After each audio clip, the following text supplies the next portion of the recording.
adalah Suwarni, laki-laki berusia 30 tahun, warga Desa Waung, Kecamatan Boyolangu, Tulung Agung, pengguna narkoba jenis sabu-sabu yang berhasil diamankan Satuan Reskoba Polres Tulung Agung. Selain tersangka, polisi juga berhasil mengamankan 0,25 gram sabu, sejumlah uang tunai, dan satu buah handphone milik pelaku sebagai barang bukti. Di hadapan petugas, pelaku yang sehari-harinya bekerja di sebuah perusahaan transportasi ini mengaku menggunakan narkoba karena stres. Setelah hubungan rumah tangga bersama istrinya tidak harmonis lagi.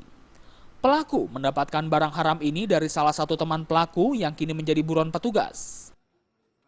Kita berhasil menyita barang bukti berupa sabu-sabu 1 poket, setelah kita timbang adalah 0,25 gram, kemudian ada uang tunai Rp100.000 dan 1 buah HP.